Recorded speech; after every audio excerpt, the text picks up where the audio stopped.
Hello everyone, welcome back to my channel. So student, today we are going to start the first chapter of class 12, that is the last lesson written by Alphonse Daudet. Alphonse Daudet का जन्म 1840 में हुआ था और इनकी जो death है 1897 में हुआ था और ये एक फ्रेंच नोवेलिस्ट थे, साथ ही साथ एक शॉर्ट स्टोरी राइटर भी थे। द लास्ट लेसन उन्होंने कब लिखा था?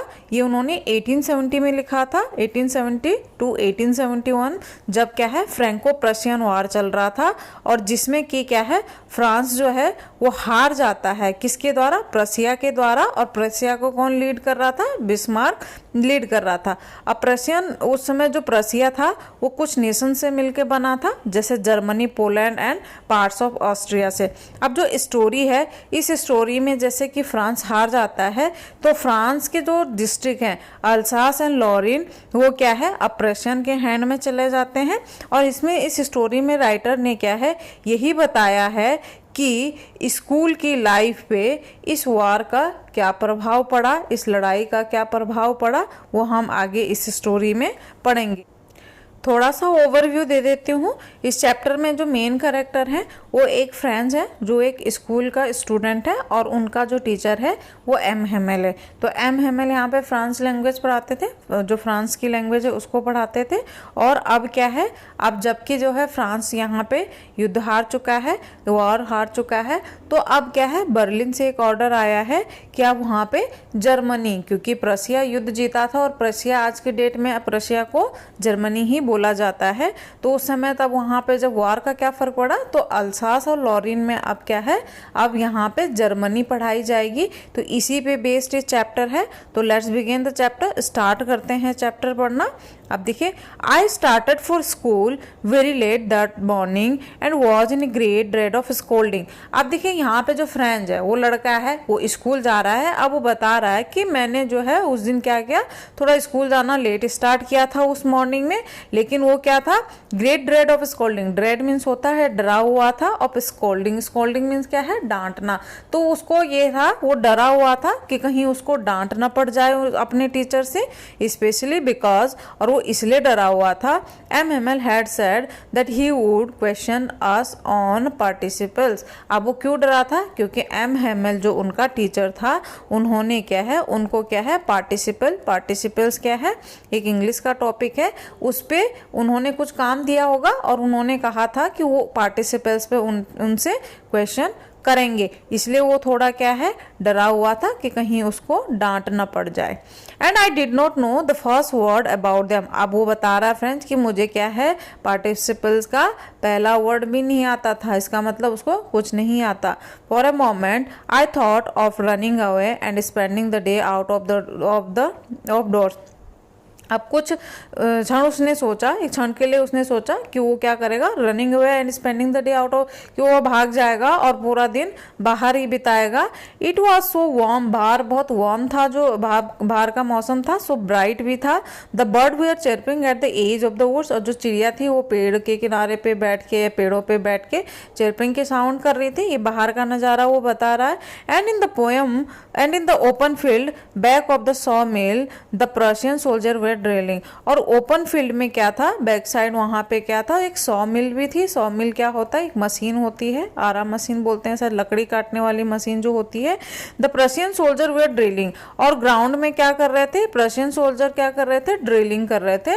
ड्रिलिंग मीन्स होता है परेड कर रहे थे। तो देखिए जब फ्रेंच क्या है स्कूल जा रहा था तो उस समय वो बाहर का नज़ारा उसको ज़्यादा अट्रैक्ट कर रहा था अपनी तरफ, और स्कूल का जो वो था वो नहीं कर रहा था, क्योंकि स्कूल में उसको पता था कि उसको डांट पड़ेगी आज।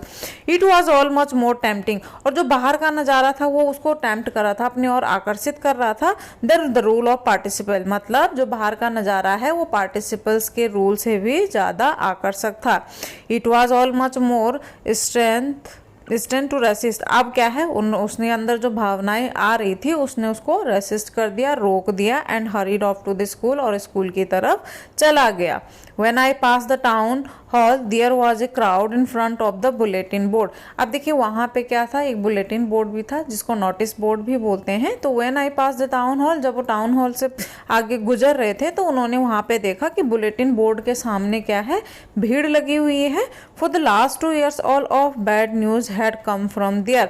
अब वो बता रहे कि पिछले 2 सालों से इस बुलेटिन बोर्ड में उनके लिए कोई बुरी खबर ही आ रही है। द लॉस ऑफ बैटल, जो उन्होंने युद्ध हारे थे, द ड्राफ्ट का, the order of the commanding officer के ऑर्डर भी उसी में लिखे जाते थे। And I thought to myself, अब यहाँ पे फिर उसने अपने आप, जो फ्रेंच था उसने अपने आप में सोचा, विदाउट स्टॉपिंग, वो रुका नहीं लेकिन मन में सोचता गया, what can be the matter now, कि अब क्या हो सकता है बुलेटिन बोर्ड में, जो लोग वहाँ पे जो भीड़ लगी हुई है वो उसको पढ़ रहे हैं। Then as I hurried by as fast as I could go, अब वो इतनी जल्दी जाने लग गया जितनी जल्दी कि वो जा सकता था। द ब्लैक स्मिथ वॉचर, जो ब्लैक स्मिथ था वहाँ पे जिसका नाम वॉचर था, हु वॉज देयर, वो वॉचर भी वहाँ था, विद हिज अप्रेंटिस मीन्स होते हैं कि जो चेलों के साथ में, वो उसके साथ काम करने वाले जो चेले थे उसके साथ में वहाँ पे थे, और वो रीडिंग द बुलेटिन बोर्ड, और वो बुलेटिन बोर्ड को पढ़ रहे थे। Called after me, bulletin board पढ़ने के बाद उन्होंने क्या है, उनसे बोला, डोंट गो सो फास्ट बब, बब मीन्स लड़का, कि बेटा ज़्यादा जल्दी मत जाओ, you will get to your school in plenty of time, कि तुम अपने स्कूल क्या है समय से पहले ही पहुंच जाओगे, ऐसे भागने की क्या है ज़रूरत नहीं है। ये किसने बोला, ब्लैक स्मिथ ने बोला वहाँ पे बुलेटिन बोर्ड को पढ़ने के बाद। I thought he was making fun of me, अब देखिए फ्रेंच क्या बोल रहा है कि मैंने सोचा कि वो मेरा मजाक बना रहा है। And reach M Hamel little garden all out of breath, अब वो पूरी सांस लेके जैसे भागते हैं हाँफते हुए क्या है, एम हेमल के छोटा सा जो गार्डन था स्कूल में पहले के, उसमें बनाते थे, गार्डनिंग भी की जाती थी स्कूल के इर्द गिर्द, अब वो क्या है वहाँ पे गार्डन में पहुंच चुका था। Usually when the school began, अब जैसे कि नॉर्मल डेज में जैसे स्कूल शुरू होता है, देयर वाज ए ग्रेट वसल, उसमें स्कूल में क्या होता है, शोर शराबा होता है, which could be here out in the street, जिसको कि हम क्या है स्ट्रीट के बाहर भी सुन सकते हैं। दो, अब किस चीज़ की साउंड होती है, किस किस चीज़ की आवाज़ आती हैं ये भी बताया है। The opening and the closing of the desk, desk के खोलने और बंद करने की आवाज़। लेसन रिपीटेड इन यूनिसन, जो लेसन रिपीट करते हैं हम, यूनिसन मीन्स होता है एक स्वर में जो हम जोर जोर से लेसन को रिपीट करते हैं। Very loud with our hands over our ears to understand better, और हम क्या करते हैं जब क्लास में ज़्यादा हल्ला होता है और चीज़ों को समझने के लिए हम क्या है अपने कानों को क्या है बंद कर देते हैं ताकि हमें चीज़ें ज़्यादा समझ में आ जाए। And teacher great ruler rapping on the table, और साथ ही बता रहे हैं कि किस किस की आवाज़ आती है। और टीचर का जो ग्रेट रूलर होता है, जो स्केल या डंडा टाइप का, रैपिंग ऑन द टेबल, जब वो उसको रैप करते हैं नीचे टेबल पे पटकते हैं तो उसकी भी आवाज़ आती है। ये सारी आवाज़ें आती हैं नॉर्मल यूजुअली जब स्कूल शुरू होता है। But now it was also still, लेकिन उस दिन क्या था, सब शांत पड़ा हुआ था, स्थिर पड़ा हुआ था। I had counted on the commotion to get to my desk without being seen. अब देखिए वो क्या करते थे, आई हैड काउंटेड मतलब होता है वो भरोसा करते थे, कमोशंस में तो होता है शोर शराबे पे, to get my desk without being seen, वो बिना किसी के नज़रों में, जैसे वो लेट जाते थे तो वो उस शोरगुल पे भरोसा करते थे, मतलब अगर क्लास में क्या है शोर शराबा होता तो उसमें वो चुपके से क्या होते थे अंदर चले जाते थे। लेकिन क्या है, but of course the day everything had to be as quiet as Sunday, लेकिन उस दिन क्या था, सब इतना शांत था जैसे कि संडे के दिन रहता है एक स्कूल में। Through the window I so my classmate, और खिड़की से उसने क्या है अपने क्लासमेट को देखा, ऑलरेडी इन देयर प्लेसेस, जो अपनी अपनी जगह बैठ चुके थे पहले से। And M Hamel walking up and down with his terrible iron ruler under his arm, और एम हेमल ने अपने आर्म के नीचे अपना जो टेरिबल डरावना आयरन रोलर रखा हुआ था उसको लेके वो इधर उधर घूम रहे थे। I had to open the door and go in before everybody, अब उसको क्या था, उसने दरवाज़ा खोला, दरवाज़ा और बिफोर एवरीबडी, सबके सामने जाना था। You can imagine how I blush and how frighten I was, अब वो बता रहा है कि आप इमेजिन कर सकते हो कि जैसे मैं अंदर गया सबके सामने से, सबके नज़रों में, सबके नज़रों से होके, वो कितने ब्लश मीन्स होता है जैसे शर्म से लाल हो जाना, उसको बोलते हैं कि वो कितना शर्मिंदा थे, और कितना फ्राइटन आई वॉज, और वो कितने शर्मिंदे शर्मिंदा और कितना डरा हुआ था उस समय जब वो अंदर गया था। बट नथिंग हैपन, लेकिन कुछ हुआ नहीं है। वो डरा हुआ तो था लेकिन कुछ नहीं हुआ। M Hamel saw me and said very kindly, M Hamel ने उसको देखा और बहुत प्यार से कहा, go to your place quickly little friends, कि अपनी जगह पे जाओ जल्दी से friend. We were beginning without you, कि हमने तुम्हारे बिना ही स्टार्ट कर दिया था। I jump over the bench and sat down at my desk, वो जल्दी से बेंच पे जंप किया और अपने डेस्क पे बैठ गया। Not till then when I had got a little over my fright, और वो बोल रहे कि जब तक मैं अपने डर से थोड़ा उभर भी नहीं पाया था तब तक क्या, और did I see that our teacher है, तब तक उसने क्या देखा था, दैट जो उनका टीचर है और had on his beautiful green coat, वो अपने ब्यूटीफुल सुंदर से ग्रीन कोट में आए हैं। हिज फ्रिल्ड मीन्स होता है झालरदार शर्ट टाइप का, फ्रिल्ड शर्ट पहनी हुई थी उन्होंने, and the little black silk cap पहनी हुई थी। ऑल एम्ब्रॉयडरी मीन्स होता है कि जिस पे कढ़ाई की हुई, सब पे कढ़ाई की हुई थी। That he never wore except on inspection and prize day, और इन कपड़ों को वो कभी नहीं पहनते थे सिवाय इंस्पेक्शन और प्राइज डेज पे पहनते थे ऐसे सुंदर सुंदर कपड़े। Beside the whole school seem so strange and solemn, अब देखिए जो वहाँ बगल पे जो पूरा स्कूल है वो कैसा अजीब सा लग रहा था और बिल्कुल सोलेमन मीन्स होता है शांत लग रहा था। But the thing that surprise me most was, अब वहाँ पे एक चीज़ उसको बहुत ज़्यादा सरप्राइज कर रही थी सबसे ज़्यादा, वो कौन सी थी, on the back benches that were always empty, जो बैक बेंचेस पीछे जो सीट होती थी वो हमेशा खाली होती थी। The village people sitting quietly like our self, लेकिन आज वहाँ पे क्या है, जो गाँव के लोग वो क्या है उन्हीं के तरह क्या है वहाँ पीछे बैठे हुए थे। Old Hauser with 3 corner hat, एक ओल्ड हॉसर वहाँ पे बैठा था जिसने 3 कॉर्नर की हैट पहनी हुई थी। द फॉर्मर मेयर, पुराना जो मेयर होता है, फॉर्मर मीन्स होता है भूतपूर्व जिसको बोलते हैं, फॉर्मर मेयर बैठे हुए थे। द फॉर्मर पोस्ट मास्टर था एंड सेवरल अदर बिसाइड्स, और उनके बगल में और भी बहुत सारे बैठे हुए थे। एवरीबडी लुक सैड, हर कोई क्या है दुखी दिख रहा था। And Hauser had bought an old primer, और हॉसर के पास एक ओल्ड प्राइमर थी। प्राइमर क्या होती, प्राइमरी की जो बुक होती है ABCD वाले छोटे बच्चों की, वो थी।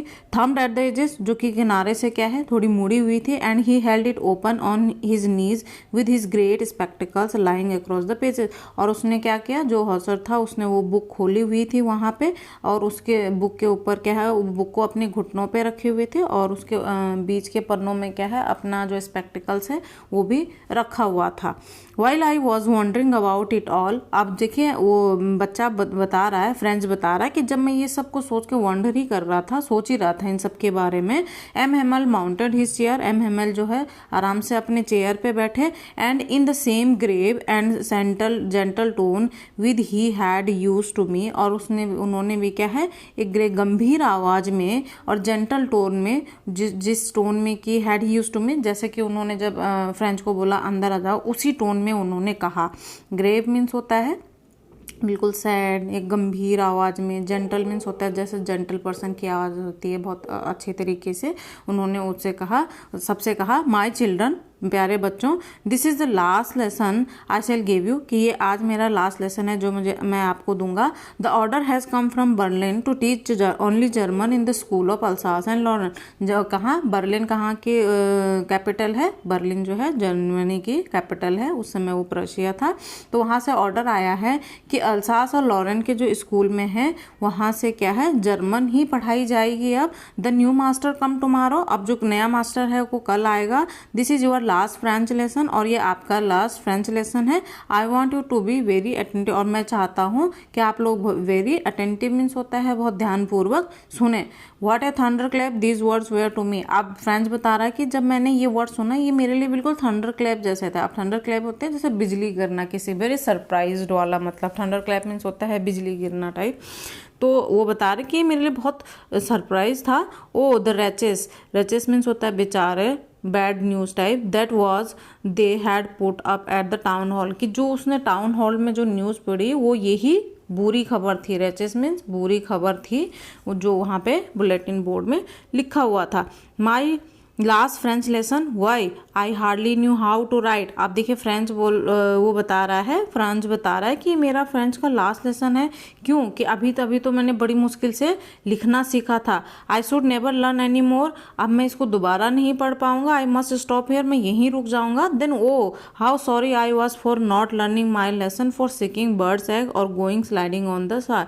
अब देखिए फ्रेंच को एकदम से जब उसको पता है कि हम अब फ्रेंच लैंग्वेज नहीं पढ़ पाएंगे तो वो अब बिल्कुल सॉरी फील कर रहा है कि I was not learning my lesson. मैंने अपना लेसन जो है ध्यान से नहीं पढ़ा, फ्रेंच लैंग्वेज को ध्यान से नहीं पढ़ा। और वो क्या करता था? फॉर सीकिंग बर्ड्स एग, और वो चिड़ियों के अंडे ढूंढने चला जाता था। और गोइंग स्लाइडिंग ऑन द सार, सार एक रिवर है और वो क्या है? सार रिवर में स्लाइड करने के लिए चला जाता था। My books that had seem such a nuisance और ए वाइल अगो, और जो बुक उनको अभी एक क्षण पहले क्या है? न्यूसेंस मीन्स होता है बकवास लगती थी। सो हैवी टू कैरी, जो हैवी लगता था कैरी करने में। My grammar book and my history book of saints were old friends now that I couldn't give up. अब देखिए जो किताबें वहाँ उसको क्या है? बकवास लगती थी, कैरी करने में हैवी लगती थी, अब क्या लगने लग गया? वेयर ओल्ड फ्रेंड, अब वो उसको पुराने दोस्त लगने लग गए जिनको कि वो अब नहीं छोड़ सकता। गिव अप मीन्स होता है छोड़ सकता। देखिए जो किताबें उसको बहुत बुरी लगती थी, बुकने में भारी लगती थी उनको बुकने में, तो वही अब उनको क्या है? अच्छा पुराने दोस्त लगने लग गए और ऐसा लग रहा है कि शायद अभी इनको कभी नहीं छोड़ पाएगा। एंड MML टू, और MML भी, the idea that he was going away, इस आइडिया से कि अब MML उनको छोड़ के चले जाएंगे, that I should never see him again, और वो उनको दोबारा नहीं देख पाएंगे, made me forget all about his ruler. अब वो क्या है? इस बात ने क्या है? उनको उनके सारे रूलर जो भी MML ने उनके ऊपर कमांड किया होगा, मारा होगा, and how cranky he was, और वो कितने सनकी थे, ये सब कुछ वो अब क्या है? भूल गया। किस बात से भूल गया? कि अब MML जाने वाले हैं, इस बात ने उनकी सारी बुरी यादें भुला दी है और अब क्या है? वो उनसे प्यार करने लग गए। जैसे ही प्यार क्या है? वो अपनी बुक से करने लग गए थे। अब जो बुक्स उनको अब दोस्त लगने लग गए, वैसे ही MML भी उनको अब क्या है? वहाँ पे दोस्त लगने लग गया। Poor man, it was in honor of this last lesson that he had put on his fine Sunday clothes। अब देखिए उन्होंने क्या बोला कि poor man, बेचारा आदमी, it was in honor, कि अपने इस सम्मान में, कि जिसमें जो उनका ये लास्ट लेसन है, that he had put on his fine Sunday clothes, इसलिए उन्होंने इतने अच्छे क्लोथ पहने हुए। and now I understood why the old men of the village were sitting there in the back of the room। और अब वो ये भी समझ गए कि जो विलेज के लोग हैं वो यहाँ पे पीछे क्यों बैठे हुए हैं। इट वॉज बिकॉज, और वो इसलिए, दे वर सॉरी, वो बहुत दुखी हैं, to that they had not gone to school more, अब वो क्या है? और स्कूल नहीं जा पाएंगे। It was their way thanking our master for his 40 years of faithful service and of showing their respect for the country that was theirs no more. अब देखिए ये उनका तरीका था, उन गांव वालों का तरीका था, उस मास्टर के जो उस मास्टर को जिसने 40 साल की सर्विस दी थी, उस मास्टर को थैंक बोलने के लिए, और साथ ही साथ वो रिस्पेक्ट देने के लिए अपनी कंट्री का, जो कंट्री अब उनकी अपनी नहीं है।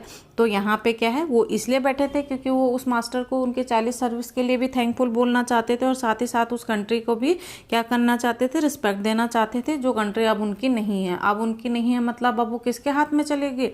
अब वो प्रसिया के हाथ में चले गए थी। While I was thinking of all this, जब वो ये सब कुछ सोच रहे थे अपने मन में, कौन सोच रहा था? फ्रेंड सोच रहा था अपने मन में। I heard my name called, उसमें फ्रेंड ने अपना नाम पुकारते हुए सुना। अब उसकी बारी थी, it was my turn to decide, अब उसकी बारी थी कि वो अब क्या है? वो सुनाए। What would I not have given to be able to say the dreadful rule for the participle all though very loud and clear and without one mistake. अब देखिए फ्रेंच का सोच रहा था कि अब उसकी बारी थी, लेकिन क्या है? अब वो सोच रहा था काश, वैसे तो उसने पढ़ा नहीं है, लेकिन वो सोच रहा था क्योंकि लास्ट डे है, कि काश हो कि जो ये पार्टिसिपल का जो ड्रेडफुल रूल है वो क्या है? बहुत लाउड और बहुत क्लियर से सुना पाए, बिना किसी विदाउट एनी मिस्टेक सुना पाए। बट आई गॉट मिक्सअप, मतलब उसने कोशिश करी थी सुनाने की विदाउट एनी मिस्टेक, बट वो क्या हो गए? मिक्सअप हो गए the first word and stood there. वो पहली वर्ड में मिक्सअप होता है ना, जब पहली वर्ड में जब हमें नहीं आता होता तो हम पहली वर्ड में भूल जाते हैं, अटक जाते हैं, तो वैसे ही वो भी अटक गए। होल्डिंग ऑन द डेस्क, और खड़े होकर वो अपने डेस्क को पकड़े रखे। माई हार्ट बीटिंग, अब डर के मारे उनके हार्ट बीट भी ज़्यादा बढ़ गई थी। And not daring to look up, और उन्होंने हिम्मत भी नहीं की ऊपर देखने की। किसने? फ्रेंच ने हिम्मत भी नहीं की ऊपर देखने की। आई हैड एमएमएल से टू मी, अब उसने सुना फ्रेंच ने कि एमएमएल उनसे कह रहे हैं I will not scold you little French, मैं तुम्हें नहीं डांटूंगा little French, you must feel bad enough, तुम्हें पहले ही बहुत बुरा लग चुका है। सी हाउ इट इज, देखो कि चीज़ें कैसी होती हैं। एवरी डे वी हैव से टू आवरसेल्फ, हर रोज़ हम अपने आप से कहते हैं I have plenty of time, कि मेरे पास क्या है, बहुत सारा समय है। I will learn it tomorrow, और हम इसको कल पे छोड़ देते हैं, हम इसे कल पढ़ेंगे। And now you see where we have come out, अब देखो कि हम कहाँ पहुँच चुके हैं। हम चीज़ों को कल पे टालते हैं लेकिन हम कहाँ पहुँच चुके हैं। That is the great trouble with Alsace, और यही बात क्या है एल्सास के साथ भी है। एल्सास के सारे लोगों ने क्या है ऐसे ही किया। She puts off learning till tomorrow, और एल्सास ने पूरी सारी बातें क्या है कल पे टाल दी थी ना। Those fellow out there will have the right to say to you, अब देखिए दोज फेलो आउट, कि जो लोग बाहर है, किसके बारे में बात हो रही है यहाँ पे, प्रशियन के बारे में बात हो रही है, कि जो लोग बाहर हैं वो लोग तुमसे कहेंगे how is it you pretend to be French man and yet you can neither speak और nor write your own language, मतलब जो लोग बाहर है, जो पर्शियन बाहर है, जिनका अब यहाँ पे कमांड चलेगा, वो तुम लोगों से बोलेंगे कि तुम कैसे कह सकते हो pretend to be a Frenchman, तुम एक फ्रेंच मैन होने का दावा कैसे कर सकते हो। And yet you can neither speak और नॉट राइट ऑन लैंग्वेज, जबकि तुम अपनी लैंग्वेज को न तो पढ़ सकते हो न लिख सकते हो, तो तुम कैसे दावा कर सकते हो कि तुम एक फ्रेंच मैन हो। ये कौन पूछेगा तुमसे? ये प्रशियन सोल्जर पूछेंगे, ये प्रशियन जिनका अब इस अल्सास और लॉरेन पे कमांड है, वो लोग तुमसे पूछेंगे। But you are not the worst, लेकिन फ्रेंच तुम ही बुरे नहीं हो, पुअर लिटिल फ्रेंच, बल्कि we have all a great deal to reproach our self with, क्योंकि हम सब भी इसके लिए जिम्मेदार है, हम सब ने अपने आप को यहाँ पहुँचाया है। Your parents were not anxious enough to have you learn, और तुम्हारे पेरेंट्स भी ज़्यादा उत्सुक नहीं हैं तुम्हें पढ़ाने के लिए। They prefer to put you to work on a farm और एट द मील्स, वो प्रेफर करते हैं पढ़ाई के सिवाय, वो क्या है प्रेफर करते हैं कि तुम्हें क्या है फॉर्म पे और मील पे काम करने के लिए भेजे, so as to have a little more money, जिससे कि ज़्यादा पैसा है। मतलब वो तुम्हारे जो पेरेंट्स हैं उन्होंने पढ़ाई को भी ज़्यादा सीरियस नहीं लिया, बल्कि उन्होंने सीरियस प्राथमिकता किसको दी, प्रेफरेंस किसको दी, उन्होंने प्रेफरेंस फॉर्म और मील में तुम्हें काम करवाने में दी है, जिससे कि उनके पास भी ज़्यादा पैसे आ जाते हैं। एंड आई, और मेरी बात करें किसकी, एमएमएल की, I have been to blame also, और मुझे भी ब्लेम देना चाहिए, मैं भी इसके लिए दोषी हूँ। Have I not often sent you to water my flowers instead of learning your lesson, कि क्या मैंने तुम्हें क्या है अपना लेसन पढ़ाने की बजाय मैंने तुम्हें क्या किया, अपने पौधों में जो फूल के पौधे थे उनमें पानी डालने के लिए नहीं बोला था। And when I wanted to go fishing, और जब भी मैं फिशिंग के लिए जाता था, did I not just give you a holiday, क्या मैंने उस दिन तुम्हें क्या है छुट्टी नहीं दे दी थी। अब देखिए यहाँ पे एमएमएल अपने आप को, उनके पेरेंट्स को, फ्रेंड्स के पेरेंट्स को तो दोष दे ही रहा है कि पेरेंट्स भी ज़्यादा जागरूक नहीं थे, साथ ही साथ एमएमएल अपने आप को भी क्या है दोष दे रहा है। क्यों? क्योंकि वो भी क्या है जिस दिन उनको फिशिंग करनी होती थी उस दिन वो भी क्या है स्कूल में हॉलीडे कर देते थे। Then from one thing to another, ऐसी ही एक बात से दूसरी बात होती रही। MML went on to talk of the French language, और उसके बाद अब क्या है फ्रेंच लैंग्वेज के बारे में भी बोलने लग गए। सेइंग दैट, उन्होंने बताया it was the most beautiful, कि जो फ्रेंच लैंग्वेज है वो क्या है बहुत सुंदर लैंग्वेज है इन द वर्ल्ड, मतलब संसार में सबसे सुंदर लैंग्वेज है, द क्लियरेस्ट लैंग्वेज है, द मोस्ट लॉजिकल लैंग्वेज है, that we must guard it among us and never forget it, जिसकी कि हमें क्या है सुरक्षा करना चाहिए और इसको कभी भी भूलना नहीं चाहिए। Because when a people are enslaved, क्योंकि जब एक पीपल को क्या है गुलाम बनाया जाता है, as long as they hold fast their language, if they had the key of their prison. अब देखिए ऐसा बोल रहे हैं कि जब भी हमें कभी गुलाम बनाया जाता है, अगर किसी की अपनी लैंग्वेज पे क्या है अच्छी कमांड है, तो ये बिल्कुल ऐसा हो जाता है जैसे कि एक प्रिजन की चाबी हो। प्रिजन की चाबी हो मतलब क्या है, एक जेल की चाबी के समान होता है। तो मतलब क्या है, अगर हमें गुलाम बनाया जाता है और अगर हमारे अपनी लैंग्वेज पे अच्छी कमांड है, तो हमें क्या है वहाँ पे वो हमारे लिए एक चाबी का काम करेगा। Then he open a grammar and read us our lesson, और उसके बाद उन्होंने ग्रामर की बुक पढ़ी और उसके बाद उन्होंने क्या है अपने लेसन को क्या किया रीड किया, पढ़ा। आई वॉज अमेज, अब मैं कि फ्रेंच बता रहा है कि मैं बिल्कुल आश्चर्यचकित था to see how well I understood it, कि मैं कितने अच्छे तरीके से क्या है इसको आज समझ गया था। All he said seemed so easy, जो भी वो बोल रहे थे वो बहुत ईजी लग रहा था। I think too that I had never listen so carefully, अब वो सोच रहा है कि शायद मैंने ही कभी क्या है इतने ध्यान से नहीं सुना होगा। And that he had never explain everything with so much patience, और या एम हेमेल ने पहले इतने पेशेंस से, इतने धैर्य से कभी नहीं पढ़ाया होगा, क्योंकि आज उसको समझ में आ रहा है या तो एम हेमेल ने आज बहुत धैर्य से पढ़ाया है या फ्रेंच ने आज बहुत केयरफुली सुना है। It seem almost as if the poor man wanted to give us all he knew before going away. आप देखिए फ्रेंच क्या बता रहा है कि बिल्कुल ऐसा लग रहा है कि जो पुअर मैन है, पुअर मैन किसके लिए बोला गया है, एम हेमेल के लिए बोला गया है, कि वो एम हेमेल आज ये चाहते हैं कि जाने से पहले क्या है जितनी भी उनकी नॉलेज है वो बिल्कुल सारी नॉलेज उनको दे दे into our head at one stroke, की सारी नॉलेज आज हमारे दिमाग में डाल दे। वन स्ट्रोक मीन्स एक झटके में। तो यहाँ पे देखिए फ्रेंड्स यही बोल रहा है कि ऐसा लग रहा है कि आज जो ये जाने वाले हैं, अब जो ये जाने वाले एम हेमेल है, ये अपनी सारी नॉलेज एक झटके में हमारे दिमाग में डालना चाहते हैं। आफ्टर द ग्रामर के बाद we had a lesson in writing का एक लेसन था। That day M Hamel had new copies for us, उस दिन एम हेमेल उनके लिए नई कॉपीज लाए थे। Written in a beautiful round hand, जिनमें कि बहुत अच्छे तरीके से लिखा हुआ था फ्रांस एल्सेस लिखा हुआ था। They look like little flags floating everywhere in the school room, और वो बिल्कुल ऐसा लग रहा था जैसे कि उनके देश का जो झंडा है वो सारी तरह उड़ रहे हों। Hung from row to the top of our desk, जो कि सारे हमारे डेस्क पे लगे हुए थे। कॉपी के ऊपर क्या बना हुआ, कोई उनके देश का क्या है, फ्रांस एल्सास झंडा जैसा या कुछ ऐसा लिखा हुआ था। तो ऐसा लग रहा था कि पूरे रूम में क्या है उन्हीं के देश का क्या है झंडा उड़ रहा हो। You ought to have seen how everyone set to work। आप यहाँ पे you ought to से आपको देखना चाहिए कि हर कोई क्या है on one set to work, कि हर कोई क्या है अपने काम में बिजी था। And how quiet it was, और सब कितने शांत थे। The only sound was the scratching of the pens over the paper, खाली किस चीज़ की साउंड आ रही थी, पेन की स्क्रेच, जो पेन उनके चल रहे थे उस पेन की स्क्रेचिंग की साउंड आ रही थी वहाँ पे। ऑन सम बीटल्स फ्लू इन, और वंस क्या है कुछ बीटल्स वहाँ पे उड़ के अंदर आए, बीटल्स की कीड़ा होता है वो उड़ के अंदर आया। बट नो बडी पे एनी अटेंशन टू देम, लेकिन किसी ने भी उस पर ध्यान नहीं दिया क्योंकि सब अपने काम में बिजी थे। Not even the littlest one, यहाँ तक कि जो सबसे छोटे बच्चे थे उन्होंने भी नहीं। Who work right on tracing their fish hooks as if that was French too. आप देखिए वो क्या कर रहे हैं, वो बच्चे भी क्या थे अपने फिशिंग हुक्स को बनाने में क्या है बिजी थे, जैसे कि वो फ्रेंच थे। On the roof the pigeons coo very low, और रूफ पे क्या है पिजन्स क्या होती है, एक चिड़िया है वो क्या है बहुत धीरे से कू की आवाज़ कर रही थी। ये कू क्या है पिजन की साउंड है।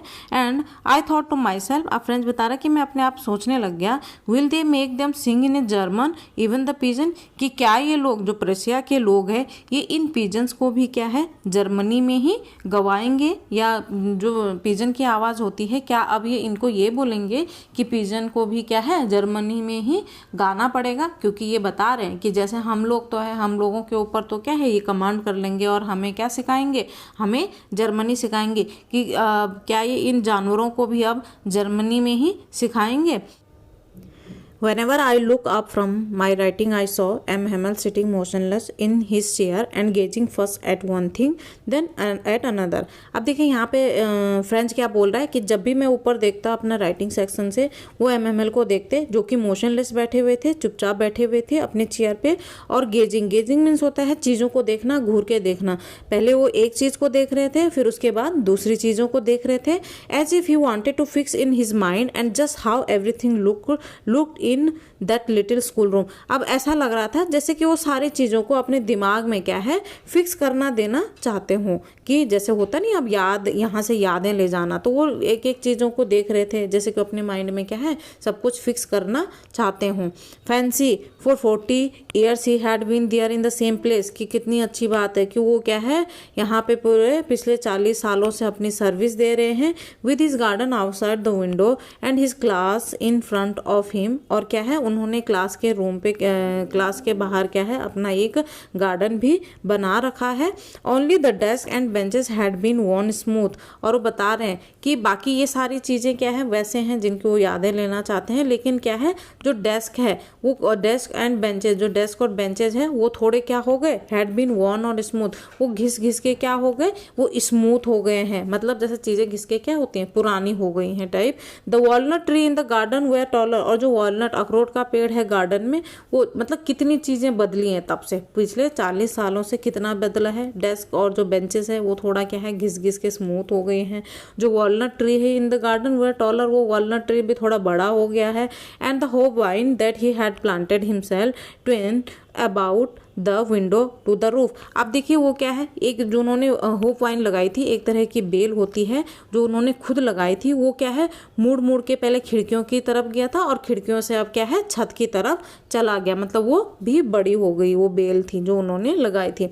How it must have broken his heart to leave it all, और उनका दिल अब कितना टूट रहा होगा जब उनको क्या है इन सब चीज़ों को क्या है छोड़ के जाना होगा। पुअर मैन के कितना गरीब है बेचारा आदमी, to hear his sister moving about in the room above packing their trunks, और अब वो क्या है कि वो अपनी सिस्टर, उसकी सिस्टर ऊपर रूम होगा उनका रहने का, वहाँ पे क्या कर रही है पैकिंग कर रही है, और पैकिंग की आवाज़ सुन के उसको बहुत ज़्यादा बुरा लग रहा है। ट्रंक्स मीन्स होता है बक्से वगैरह जो होते हैं, उन बक्सों की पैकिंग की आवाज़ से क्या है उसको बहुत ज़्यादा बुरा लग रहा होगा। For they must have leave the country next day, अब क्या है उनको कल इस कंट्री को छोड़ के जाना होगा। But he had the courage to hear every lesson to the very last, लेकिन उनके अंदर इतना साहस था कि वो हर लेसन को आसानी से सुनते, आराम से सुन के जाते। After the writing we had a lesson in history, writing section के बाद उनका क्या है हिस्ट्री में एक लेसन था, मतलब जाते जाते भी वो अपनी लास्ट क्लास के सुन रहे थे और पढ़ा रहे थे। उसके बाद उनकी हिस्ट्री की क्लास थी। And then the babies chanted, और उसके बाद जो छोटे छोटे बच्चे थे वो भी चैंटेड कर रहे थे, देयर उच्चारण कर रहे थे, बोल रहे थे, बा बी बो बू, ये पढ़ रहे थे जैसे छोटे बच्चे पढ़ते हैं, उसकी उनकी आवाज़ को बताया गया है, वो भी ये उच्चारण कर रहे थे।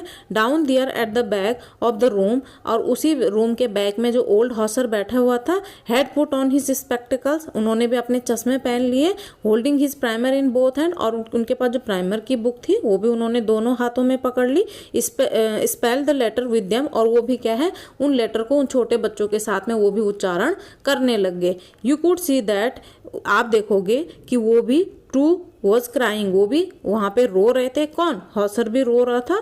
His voice tremble with emotion, और उनकी आवाज़ भी लड़खड़ा रही थी किसमें, इमोशन में। जो इमोशन होता है जो भावनाओं में आके होता है ना, जब कोई छोड़ के जा रहा है तो वो रोने लग जाता है, तो उनकी आवाज़ें भी लड़खड़ा रही थी। And it was so funny to hear him that we all wanted to laugh and cry, और बहुत अजीब लगेगा कि हम लोग कभी क्या है हंस रहे थे, हम कभी हंसना चाह रहे थे और कभी रोना चाह रहे थे। How well I remember it, कि मुझे कितनी अच्छे से याद है, दैट लास्ट लेसन, की ये लास्ट लेसन है, ये कितने अच्छे से याद है। All at once the church clock struck, और उसी समय क्या है जो चर्च की क्लॉक है उसमें 12 बजते हैं, 12 बजते हैं, चर्च में जो क्लॉक लगी रहती है उसमें 12 बजते हैं। देन द एंजेलस, और उस समय क्या होता है क्रिश्चियन का जो प्रेयर होता है, एंजेलस मीन्स एक प्रेयर होती है क्रिश्चियन की, उसका टाइम हो जाता है। At the same moment the trumpets of the Prussian returning from the drill, और उसके बाद उसी क्षण में क्या है जो प्रशियन के सोल्जर होते हैं वो परेड करके लौट रहे होते हैं। साउंडेड अंडर आवर विंडो, जो कि हमारी खिड़की से सुनाई दे रहा था और दिखाई दे रहा था। एमएमएल स्टूड अप, अब एमएमएल खड़े हो जाते हैं, very pail in his chair, और उनका फेस जो है दुख के मारे, इमोशन के कारण काफ़ी पेल हो रखा था वो। इन हिज चेयर, अपने चेयर के ऊपर वहाँ पे खड़े, चेयर से खड़े हो जाते हैं। I never saw him look so tall, अब वो बता रहा है कि फ्रेंड्स बता रहा है मैंने इतना लंबा उनको कभी भी नहीं देखा। उसके बाद माई फ्रेंड सेड ही, अब ही मतलब यहाँ पे एमएमएल ने कहा कि मेरे प्यारे दोस्तों, आई, और जब तक वो कुछ बोल रहे होते हैं, बट समथिंग चॉक्ड हिम, लेकिन कुछ चीज़ ने उनको रोक दिया। रोकना, चॉक्ड मीन्स होता है रोक देना, जैसे गला अटक जाना बोलते बोलते। He could not go on, और वो आगे नहीं बोल पाए। वो कुछ बोलना चाहते थे, बट किसी चीज़ ने उनका गला रोक दिया। होता नहीं जब आप ज़्यादा इमोशनल हो जाते हैं तो बोल नहीं पाते, लेकिन वो आगे नहीं बोल पाए। Then he turn to the blackboard, उसके बाद वो ब्लैक बोर्ड की तरफ मुड़े, and took a piece of chalk, उन्होंने एक टुकड़ा चौक निकाला, and bearing on with all his mind, और पूरे स्ट्रेंथ से जितना से वो लिख सकते थे, he wrote a large as he could, उन्होंने इतने बड़े अक्षरों में लिखा जितना बड़ा कि वो लिख सकते थे। विव ला फ्रांस, उन्होंने लिखा विव ला फ्रांस, जिसका मतलब होता है लॉन्ग लिव फ्रांस या फ्रांस अमर रहे। बड़े बड़े चौक से एम हेमेल ने ब्लैक बोर्ड पे लिखा अपनी सारी स्ट्रेंथ इकट्ठी करके। वैसे वो बहुत ज़्यादा इमोशनल था, लेकिन जितना बड़ा हो सका उन्होंने लिखा विव ला फ्रांस, मतलब लॉन्ग लिव फ्रांस या फ्रांस अमर रहे, ये शब्द लिखा। Then he stop and lean his head against the wall, उसके बाद वो रुक गए, उन्होंने लिखना बंद कर दिया और वो अपना सर क्या है दीवार के साइड में झुका दिया, लीन कर दिया, उसके दीवार के बल खड़े हो गए। एंड विदाउट ए वर्ड, और बिना कुछ शब्द कहे, he had made gesture to us with his hand, और उसके बाद उन्होंने क्या है अपने हाथ से इशारा किया। School is dismiss, you may go, school अब खत्म हुआ, आप लोग यहाँ से जा सकते हैं। दैट्स ऑल, यहाँ तक ही ये चैप्टर था। If you like the video please like, share and subscribe. Thank you for watching.